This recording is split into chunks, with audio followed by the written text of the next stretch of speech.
Néstor, para los amigos, bienvenido a este podcast, Gente Bien. Muchas gracias por aceptar la invitación y sé que va a ser pues un reto, pero con mucha información para la gente, porque la verdad que ya como lo decía en la introducción, hay muchas dudas sobre el tema y es lo que vamos precisamente a abordar, Néstor, para que nos platiques cómo es que nació tu interés por la medicina primero. ¿Tú desde chiquito ya sabías que por ahí querías o fue una decisión que en el momento menos pensado dijiste, va, soy médico? Ok, primero que nada, muchas gracias por la invitación. Es un placer estar aquí contigo, con ustedes. Y bueno, para responder esa pregunta nos tenemos que ir hasta mi infancia, ¿no?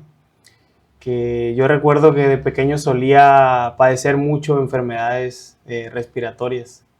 Y recuerdo que de niño me sentía muy mal cuando me daba bronquitis, todas esas enfermedades como asmáticas también. Hola. Y recuerdo que yo prácticamente lloraba porque quería que me llevaran al médico, porque cuando me llevaban al médico, no sé, pues empezaba con una inyección, empezaba con algo que me aplicaba, no sé ni qué me aplicaba, pues estaba pequeño, ¿no? Y nunca pregunté, obviamente. El caso es que a las pocas horas de que me atendían, yo ya me ¿Te sentía sentías mejor. bien? Me sentía mejor, entonces desde muy pequeño nació en mi corazón esa parte de decir, vengo aquí con esta persona y me cambia la vida en un ratito. Entonces, de ahí empezó mi gusto por la medicina, mi gusto por las inyecciones. De hecho, era de los niños que pedía inyecciones porque sabía que era más rápido y que con eso me iba a aliviar. Y también en parte fue de mis padres, de mis papás, que mi papá en alguna vez también lo escuché decir que él quiso ser médico, pero bueno, por situaciones adversas, No pues vienes de familia de no, médicos. soy el primer médico en la familia, tanto de mi mamá como la de mi papá. Órale. Estudiaste en la UAS, ¿verdad? Ajá. Luego te especializaste en medicina nuclear, pero ¿cómo fue el proceso de formación que te llevó a elegir pues esa especialidad? Porque a uno le hablas de medicina nuclear y le estás hablando, me tomé a la tarea de preguntarle a 10 15 personas medicina nuclear, ¿qué se te viene a la cabeza? A unos nada, otros la NASA, otros pues las moléculas Sí. pero ninguno, y todos con dudas en su cabeza, pues no sé, yo creo que esto. O sea, ¿cómo fue que te llevó ese camino? Sí, fue cuando estaba en el proceso de prepararme para el examen para la especialidad médica. Y yo tenía en mente hacer una especialidad donde no fuera muy común, Y vaya que lo... que fuéramos pocos los médicos, porque pensaba, en mi idea era, bueno, algo diferente, ¿no? A lo que regularmente la mayoría de los médicos pues hacen, ¿no? Que también es respetable, ¿no? Y es muy bonito. Pero yo Claro. quería hacer algo distinto, yo quería hacer algo diferente, algo donde pudiera llegar y donde pudiera tener tal vez un mayor campo de trabajo. Entonces de ahí, estando estudiando para el examen de especialidades, alguien por ahí me habla de medicina nuclear, que era uno de mis maestros de un curso que estaba haciendo, y de ahí yo empiezo a investigar de medicina nuclear, de qué era medicina nuclear, y ahí me empiezo a informar y me empieza a gustar todo eso, la parte que une la medicina con la física, con las ciencias exactas. Entonces ahí empieza a nacer como en mí ese interés por hacer medicina nuclear, además de que pues en el norte, acá en esta parte del país, pues no hay muchos médicos nucleares o no vemos muchos médicos nucleares.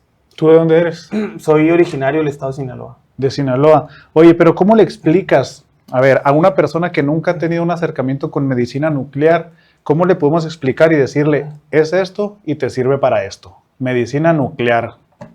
Sí, mira, medicina nuclear, nosotros utilizamos fármacos que emiten radiación, los utilizamos en el paciente, los aplicamos la mayoría son de manera intravenosa, es decir, en la vena. Y estos fármacos que emiten radiación tienen ciertas tienen ciertas rutas o tienen ciertas características, que cada una de estas características me va a dar una información diferente.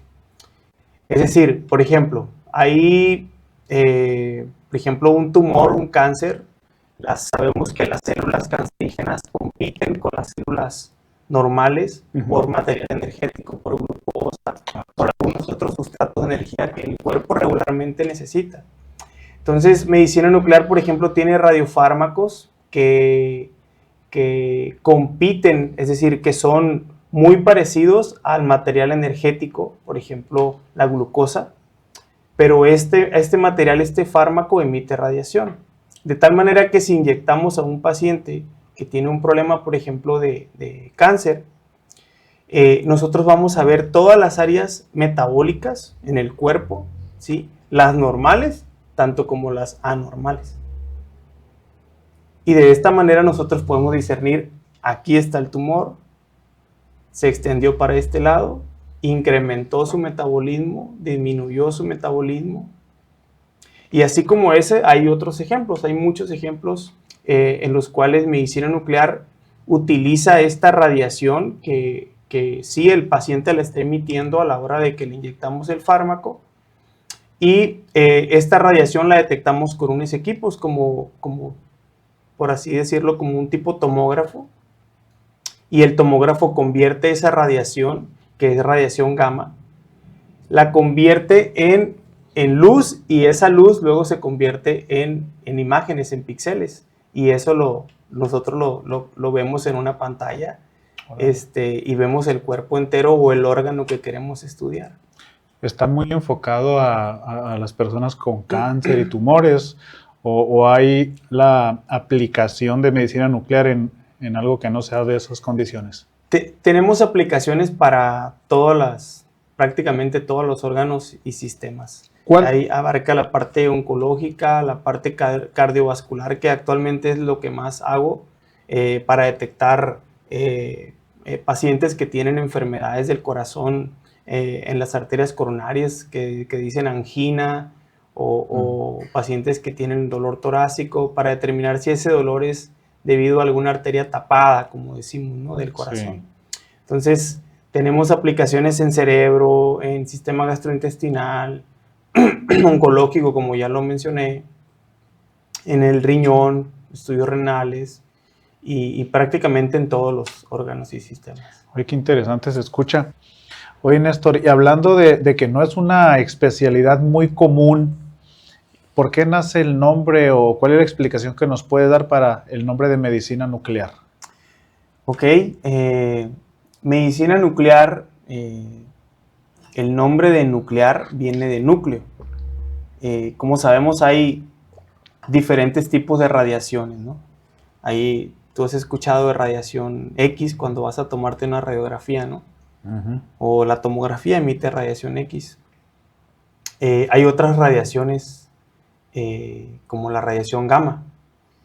La radiación gamma la emite directamente el núcleo del átomo. Si te acuerdas de las clases de física de la secundaria, no sé si te acuerdas, de la parte del átomo, que hay un centro, que está el núcleo, donde hay protones y neutrones. No es Gol, pero no es como el comercial de Ariel.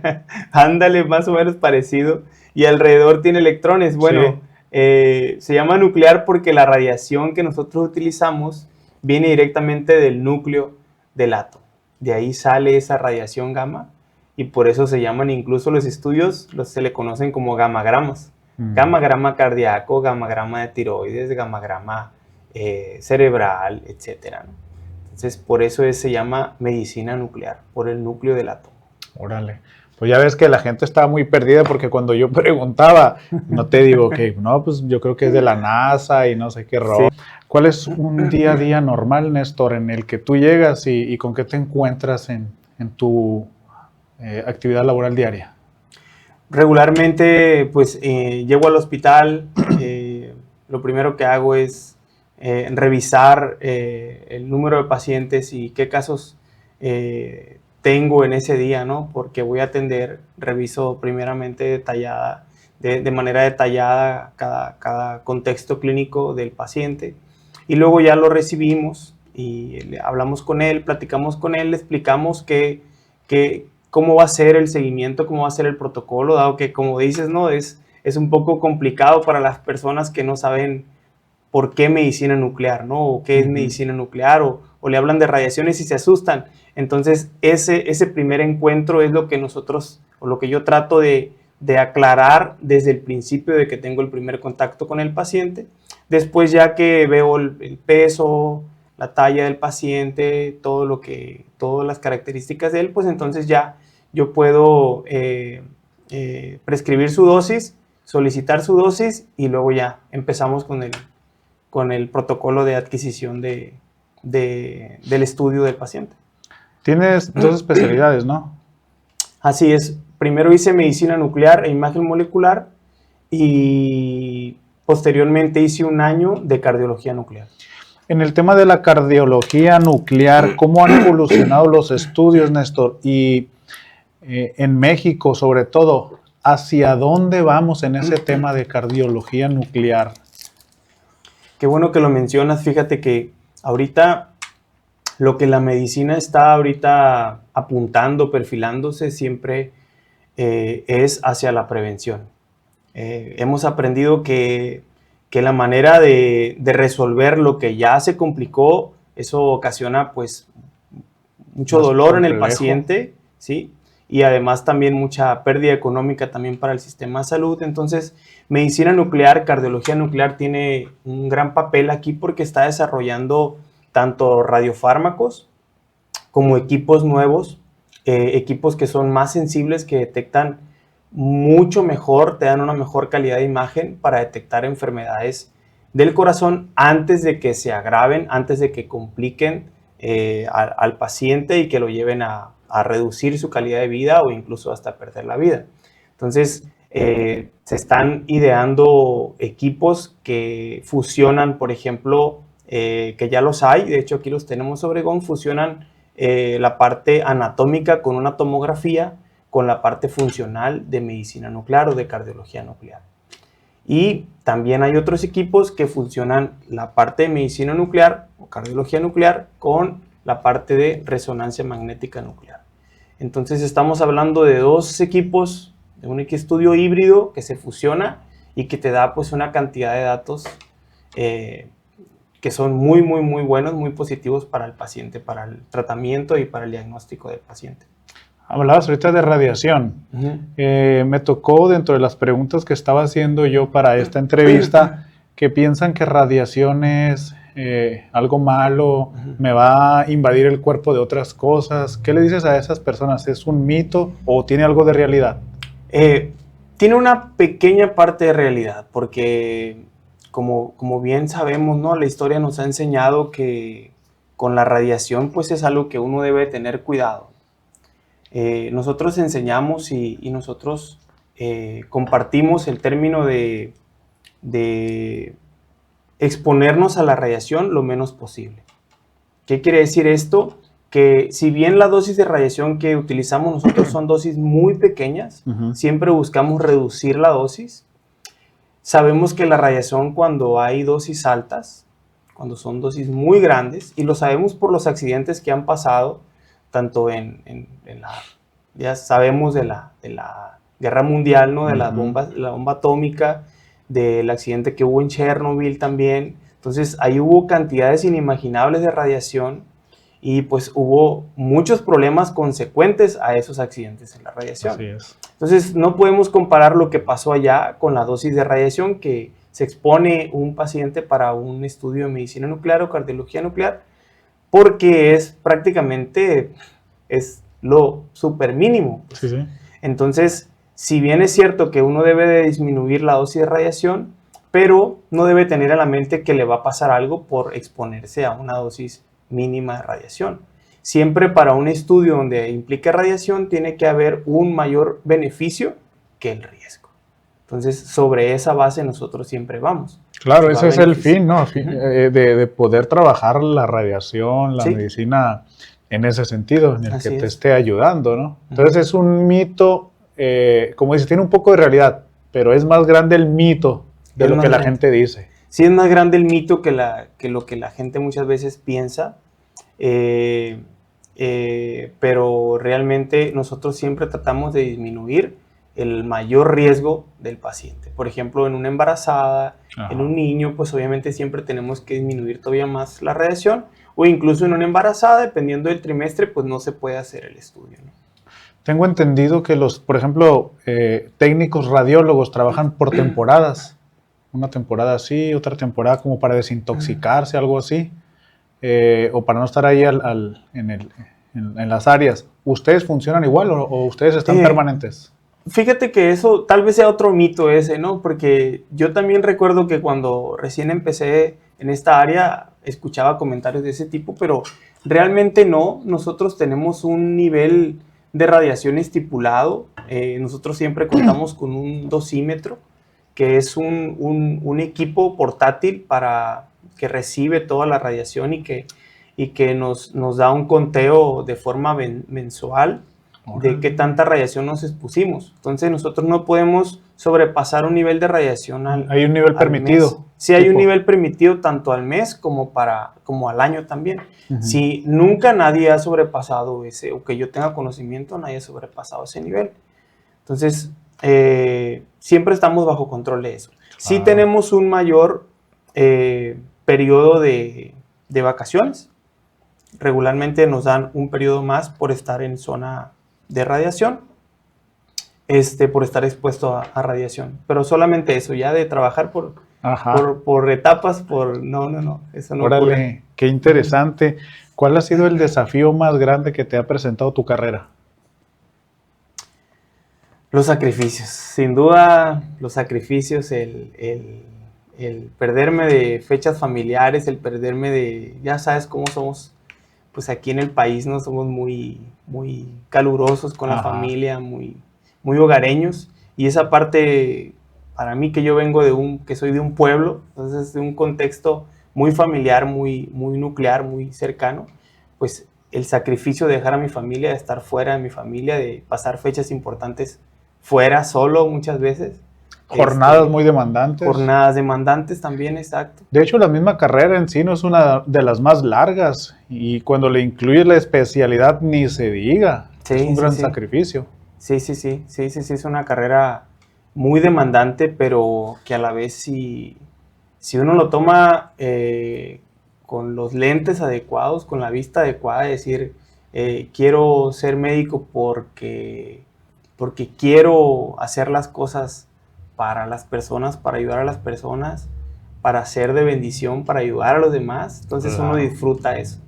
Ahorita que hablas de ser de bendición a los demás, hay un tema que para muchos hay dos bandos, están peleados y otros pues literalmente están a favor de la ciencia y la fe.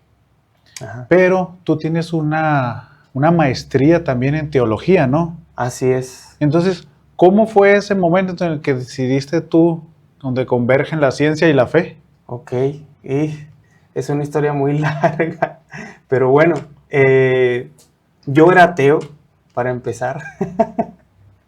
Yo era ateo, yo fui declarado, ateo declarado, así de cuestionaba todo lo de Dios.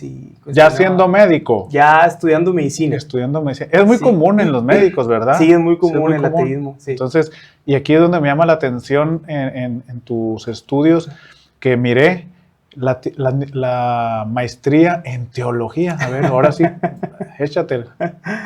Pues yo empecé estudiando medicina y cuando, perdón, de por sí ya tenía como que ciertas dudas respecto a la fe, respecto a la deidad, ¿no? De si existe o no existe. Llego a la escuela, a la facultad de medicina y yo empiezo de cierta forma a admirar a mis maestros, ¿no? Que eran personas, pues, empiezo a admirar a mis maestros que eran personas, pues, muy preparadas y eso, ¿no? Entonces, de cierta forma, como que yo le empiezo a encontrar una explicación a la vida, ¿no? De cómo sucedían las cosas. Y también mi círculo de amigos en ese tiempo empieza a influir para que yo me declare ateo. No hay nada, no lo puedo tocar, no lo puedo ver, no hay nada. Entonces, me sentía igual, me sentía mal, me sentía realmente vacío. Ya sabes, un problema en mi familia con esa parte, porque mi familia pues sí cree en Dios. Entonces había un problema con mi familia respecto a de que como yo era ateo, ¿no? Entonces había un vacío en mi corazón y yo recuerdo una tarde que yo estaba en el cuarto y yo empecé a hablar con Dios. Yo empecé a hablar en el cuarto solo y le empiezo a decir que si existe, que me demuestre que existía. Si existes, demuéstrame que existes. Entonces, ese es mi testimonio, ¿no? Prácticamente estoy contando mi testimonio de cómo yo llegué primero a creer en Dios, ¿no? Entonces yo le digo, demuéstrame que existes, y si me demuestras que tú existes con algo, prácticamente como un milagro le estaba pidiendo, yo voy a creer en ti, yo te voy a seguir. Y ese día voy yo a la escuela, al hospital, y cuando yo me bajo de un camión, me meto entre la parte delantera del camión que estaba atrás de nuestro camión, me meto entre ambos camiones y no me daba visibilidad para ver los carros que venían de donde veníamos, porque estaba atravesado. Entonces, del otro lado, de la calle doble carril, quienes conocen Culiacán saben cuál es la calle Obregón, enfrente del hospital. Mira, curiosamente Obregón. Pero la calle Obregón de la ciudad de Culiacán. Entonces, yo volteo para el otro lado y venía una camioneta, una patrulla, pero muy lejos. Entonces yo decido, se me hizo fácil correr y pegar un sprint y brincar a la calle rápido. Pero cuando yo corro, yo no sé cómo pasó, pero yo sentí que algo o alguien me hizo para atrás. Como que no me impidió seguir corriendo. Y lo único que vi delante de mí fue una lista, una línea. Fue una lista negra, así pasó por enfrente de mí. Y cuando me di cuenta, volteé para adelante y estaba una camioneta frenada en la parte en la calle. Así como que se hizo una, ¿cómo le llaman? Como una policíaca, ¿no? Patinó sí. Las llantas. Y entonces yo me volteé a ver los pies y me vi los pies atropellados con la rodada de las llantas. Y me vi aquí en los brazos y tenía apenas la piel así levantada. Y las llantas me pasaron así por la parte de las rodillas y me quedó el plástico de las llantas por aquí, por las rodillas. Entonces yo en ese momento lo único que hice fue voltear al cielo y le dije, ok. Justamente, ¿cuánto tiempo fue después de tu oración ese evento? Ese mismo día. Ah, ese día. Ese mismo día. Fue ese mismo día, yo empecé a orar, empecé a decirle eso, que me mostrara, y tenía la clase en la tarde y me dirigí al hospital y me pasó eso. Entonces de ahí yo me quedé helado y crucé la calle y recuerdo mucho voltear para atrás a los camiones y la gente viéndome como diciendo... ¿No lo hubieras contado? No, no lo hubiera contado. No lo hubiera contado. De ahí empezó mi creencia en Dios. De ahí empecé a creer en Dios. Y luego ya cuando vine aquí a Obregón, aquí tuve otra experiencia también, donde el Señor ya me estaba hablando. Y tuve mi encuentro acá con Jesús y aquí me empecé a acudir a una iglesia.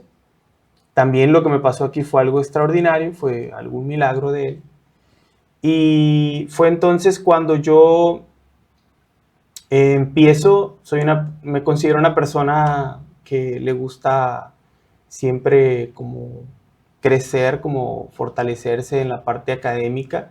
Y dije, yo quiero saber más. Entonces de ahí empecé a tomar cursos primero, cursos de verano de teología, hice varios cursos. De hecho, antes de la maestría tengo otros 2 cursos más, como de 2 años. Prácticamente desde que tuve mi encuentro con Jesús, yo he estado estudiando, ¿no? Y hasta ahora que estoy con la maestría. Entonces, así es como mi vida se va guiando, tanto en la parte de la fe como en la parte también de la ciencia médica. Órale, qué interesante. Pues que de hecho es un campo muy basado en la evidencia científica, ¿no? Uh-huh. Totalmente. Y tú lo ves en el día a día. Ahorita hablabas de todo lo que implica los estudios, las radiografías, cada que aplicas un medicamento, los estudios posteriores. Y ahora es totalmente diferente. Tienes una visión de la espiritualidad también. Sí, así es. Sí, así es. Oye, ¿y has tenido alguna experiencia que en la medicina, ¿no? Pero que esté mezclada la fe? Sí, sí, sí he tenido pues bastantes experiencias de ese tipo. A veces es complicado, son cosas que uno no las puede hablar con cualquier persona porque a veces a uno lo pueden tachar como de religioso, Claro. pero uno lo comparte a medida de que se da el tiempo, ¿no? Y que uno ve la oportunidad. Pero sí me han pasado cosas, sobre todo el hecho de estar en mi propio trabajo y de recibir a personas que su problema a veces no es tanto como físico o como de enfermedad, sino más que nada de ser escuchados.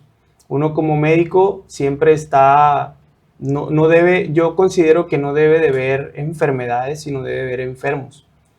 Entonces, las personas, los pacientes, no solamente a veces acuden por algo, por alguna enfermedad física, sino que muchas veces, muchos de mis pacientes, por ejemplo, pacientes que están creyendo que están enfermos del corazón, solamente pues son crisis de ansiedad, crisis de angustia, y una crisis de ansiedad, una crisis de angustia o en depresión, eso te puede mimetizar o te puede hacer creer que tienes muchas enfermedades.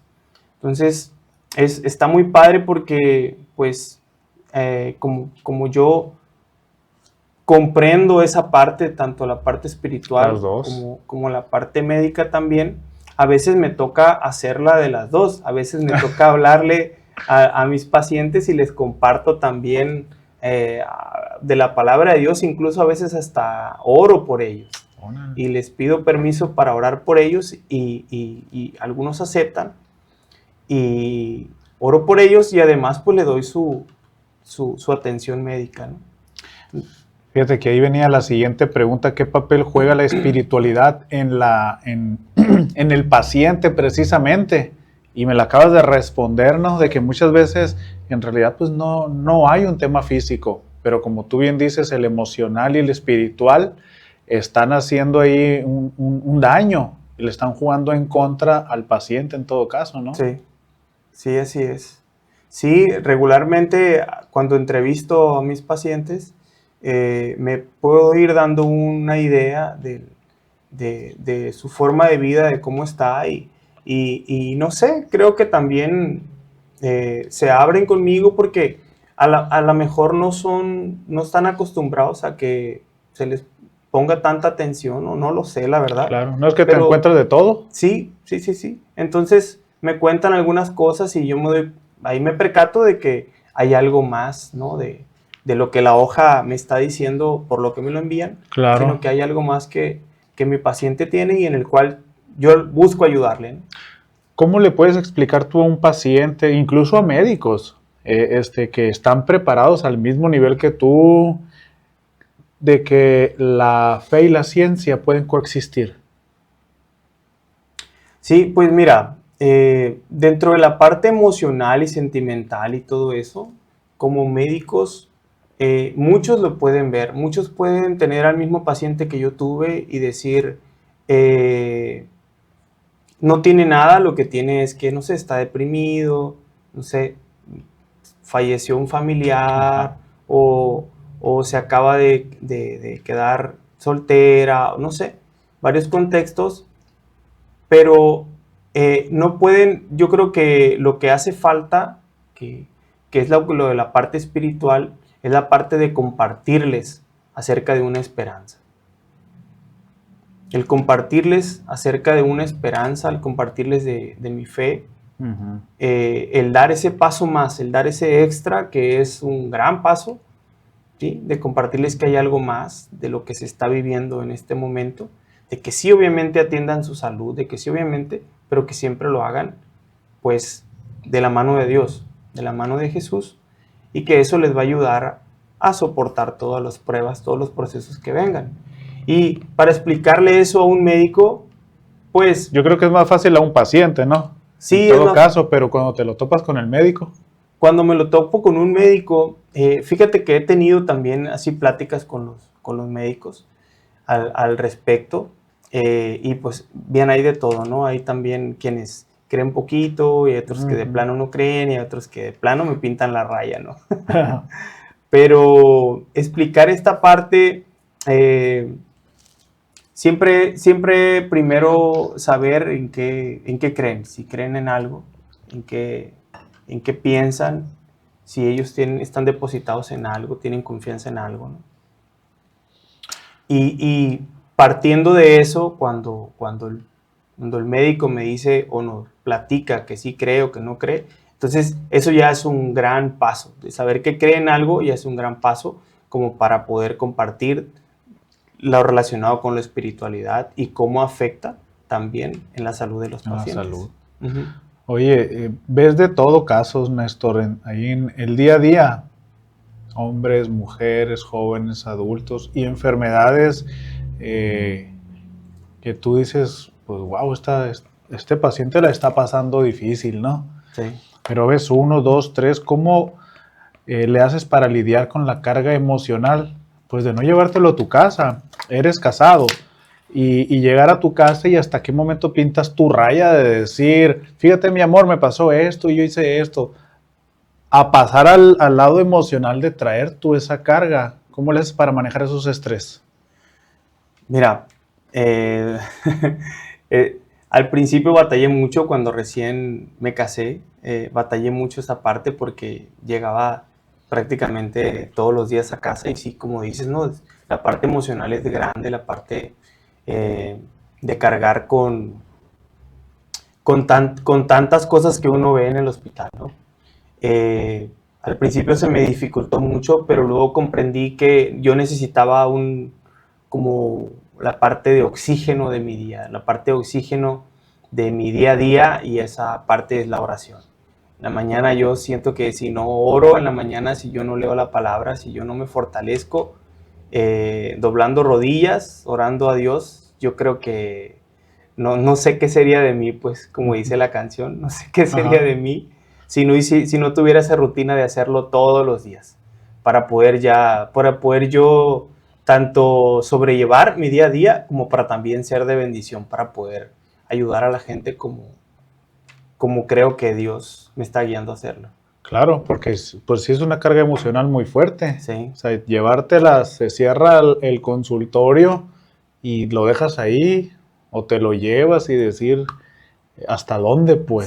Sí, hasta dónde comparto, hasta dónde no, hasta dónde sí te llevas ese estrés a tu casa. Sí. Tu esposa también está metida en el área de la salud, ¿no? A fin de cuentas es como que un balance en el que se complementan de cierta manera. Sí. Así es. Sí, mi esposa ha sido un pilar en mi vida desde que nos casamos, ha sido de gran bendición y no, bueno, es mi compañera de vida. Oye, Néstor, en México, hablando de la situación actual, ¿qué retos se enfrenta un médico en el sector salud en estos momentos? Bueno, siempre va a haber competencia, ¿no? Donde quiera que estemos va a haber competencia. Hay que saber competir, hay que saber hacerlo. ¿Es buena? Sí, es buena la competencia porque mejora la calidad, ¿no? Entonces, siempre hay que saber competir, siempre hay que saber hacerlo de manera recta y de forma académica, por logros, por currículum, por formación.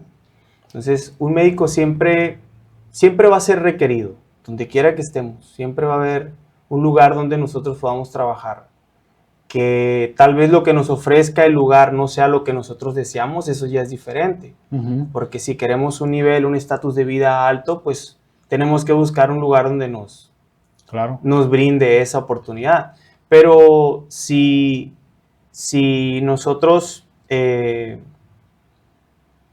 nos damos cuenta de que todos queremos lo mismo, pues entonces todos vamos a estar lateralizados o centralizados hacia una parte del país. Ahorita el problema que está, pues es que hay áreas de difícil cobertura, ¿no? Que son áreas donde, para empezar, pues llegar es difícil, Y el mantenerte ahí también es difícil por la parte de la inseguridad, ¿no? Entonces, los retos para los médicos el mayor reto que se enfrenta es abrirse camino. Como decimos nosotros, literalmente, tenemos que salir a picar piedra, ¿no? Claro. A ir haciendo nuestro propio camino. Y ahora, pues, están egresando más médicos jóvenes, y se van a estar encontrando con esta parte de que sí somos muchos, entonces ¿dónde nos vamos a estar acomodando? Y yo pienso que mientras más pase el tiempo, se va a ir centralizando más, pero la idea es que en algún momento puedan llegar hacia esas áreas de difícil cobertura. Y hablando como sistema de salud, estamos a la altura de la necesidad. En el sistema donde tú estás, por ejemplo, en instalaciones, en equipamiento, en tecnología, en avances, de todos esos los estudios, sí estamos actualizados. Fíjate que en el hospital donde yo estoy actualmente es un hospital muy bueno, es un hospital que cuenta con, si no es todo, pero sí la mayoría del equipo, la mayoría de la infraestructura para brindar una calidad buena para el paciente, una calidad excelente de atención al paciente. Y está habiendo mejoras también. Se ha visto que está mejorando tanto la infraestructura, tanto también ha habido más control en la parte del personal. Entonces yo creo que sí ha estado mejorando. No quiero decir que estemos ahorita en el top. Sí, pero porque el sistema de salud siempre es uno de los más golpeados, ¿no? Ajá. Tú sabes que, habrá diferentes áreas. Urgencias, ni se diga. Sí. Urgencias, Sí. no me atendieron, no Sí. pasaron a otro, no sale la enfermera, no me da información. Y es el día a día, ¿no? Sí. Pero hablando en términos generales y en el área en el que tú estás, sí. Hay mucho avance. Sí, me refiero yo al área donde yo estoy. De hecho, cuando te explico esto, me refiero al área donde yo estoy actualmente. Si ya nos vamos a otros servicios, a otras áreas de atención, pues sí nos encontramos que hay mucha saturación, ¿no? Uh-huh. Y se busca siempre brindar la mejor atención, ¿sí? Pero también considero que hace falta mucha educación también para el paciente. Enfermedades que tal vez no son tanta urgencia, pues a veces me van a arcar, pero a veces una gripa pues no es una urgencia, ¿no? No es una urgencia que se debe atender en el primeros 5 minutos que... Coincido contigo, pero comentarios como ese, rápido salta el qué inhumano es. Sí. Y son criticados en ese sentido, pero la verdad es esa, pues. Sí. Incluso en urgencias hay un código, un triage. Parámetros sí. ahí de esto no es urgencia, esto sí, esto es mediano. Sí, sí. Uh-huh. Pero tú le dices, una gripa no es urgencia, señora. Sí, fíjate cómo me atendió, me faltó el sí. respeto y que no sé qué. Es muy común, ¿no? Oye, ¿qué consejo le das al joven que quiere dedicarse a esto, que le llama la atención, pero pues es un camino difícil, ¿no? Y largo. Sí. Sí, el consejo que yo pudiera dar es, primero, que no lo hagan por dinero. Que no lo hagan por dinero, que no lo hagan por tener cosas materiales, porque desde que uno empieza de esa manera, el sabor no es el mismo de la medicina. Que lo hagan por ayudar, que lo hagan por hacer el bien, que lo hagan por cambiar vidas, por tener ese granito de arena en la vida de las personas. Vocación totalmente. ¿no? Vocación, por vocación exactamente. Esa es la clave. ¿Consideras, que no lo hagan por dinero, y qué bueno que hablas de la vocación, pero consideras que el sector salud está bien pagado? Hace poco estaba viendo un artículo, por ahí me lo encontré, de las carreras mejores pagadas, y casualmente la medicina es la mejor pagada. Según este artículo, yo considero que un médico que está trabajando en un hospital público tal vez no tenga para vivir con lujos, pero sí tiene un sueldo base como para llevar, para hacer vida, para crecer Ujú. familia. Tal vez no le alcance para irse a Las Vegas o irse de Ujú. viaje cada año, Ajá, sí, pero al menos si tienes un sueldo como para vivir bien. vivir bien, Claro, sí, para estar dignamente. estable, exactamente, que pues es lo que muchos buscamos, ¿no? Una estabilidad. Así es. Ujú.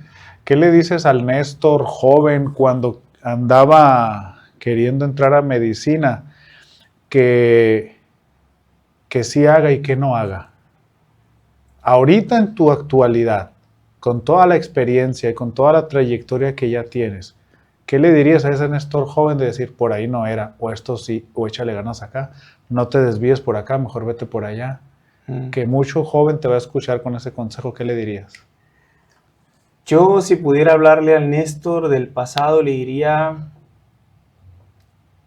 enfócate y cree más en ti.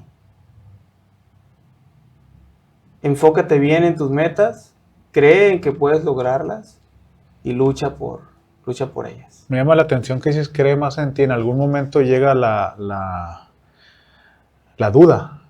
Sí, sí. Recuerdo, yo salí de la prepa y el tercer año salí con 10 de promedio, ¿no? 10 cerrados. Entonces yo recuerdo que llego a medicina y yo me consideraba buen alumno, ¿no? Pero llego y en mi primer examen yo saco no te voy a mentir, saqué como un 3.5, 3 punto y cacho en el primer examen Para de medicina general o ya cuando para la especialidad. Ya estando en medicina, hago mi primer examen de bioquímica y yo me topo con esa pared de un promedio que inimaginable para mí. Yo nunca me hubiera imaginado que iba a sacar eso. Y entonces ahí, desde ese momento yo dije, a lo mejor no es para mí esto. A lo mejor Dudaste. no es para mí. Y dudé. Y y sí, pues me tuve que dedicar más, empecé a estudiar más, empecé a quedarme los fines de semana, empecé a buscar cómo ser mejor, ¿no? Ujú. Pero muchas veces las dificultades que te vas encontrando, si no las sabes abordar bien, te hacen que tengas algunas dudas de si el camino que estás llevando es el adecuado. Oye, Néstor, hablando de la medicina nuclear, ¿cómo es el procedimiento para que un paciente llegue a ti? Es decir, bajo el sistema que tenemos ahorita, sacan cita para el médico general. El médico general los pasa con el especialista según sea el caso o la interpretación del médico. Sí. ¿Tú ya entras como una especialidad como cualquier otra que está ahí o después del especialista sigue la medicina nuclear? Regularmente los pacientes que veo son pacientes que me los manda otro colega, otro Otro especialista, especialista. ajá, o bien un médico familiar. Si pudiera atender a un paciente que llegue solo caminando y que me diga, oye, ¿me puede hacer un estudio? Yo tendría que primero, pues, consultarlo, ¿no? Entrevistarlo, hacerle su historia clínica y tal vez pedir otros estudios que me ayuden a darme una idea de sangre o estudios de imagen, otros como radiología o ultrasonido, para tener un contexto mejor del paciente y entonces ya poder ver qué le puedo ofrecer yo. Si el estudio que yo le puedo dar le va a ofrecer algo, algún beneficio, o de plano no lo va a hacer, ¿no? Entonces, la mayoría de los pacientes que tengo son pacientes que me llegan diferidos por otro médico. Ah, ok, de diferentes especialidades. Así es. Pues la verdad que ha sido un podcast con mucha información y muy rico. Sacaste pues muchas dudas, ampliaste la información que traíamos y en base a las preguntas que traíamos fue eso, ¿no? De decir, Sí. no traíamos nada de información, la gente no sabe exactamente y pues esa es la idea de este podcast, dar a conocer más la información al respecto. Para finalizar, Néstor, el podcast se llama Gente Bien. ¿Qué es para ti Gente Bien? Gente bien para mí, yo considero que es gente que aporta, gente que suma, gente que tiene una visión, gente que tiene un anhelo por servir. Uh-huh. Para mí eso es gente bien. Pues básicamente ese es el objetivo de este podcast. Y déjame decirte algo, en este podcast no va a estar nadie que no aporte algo.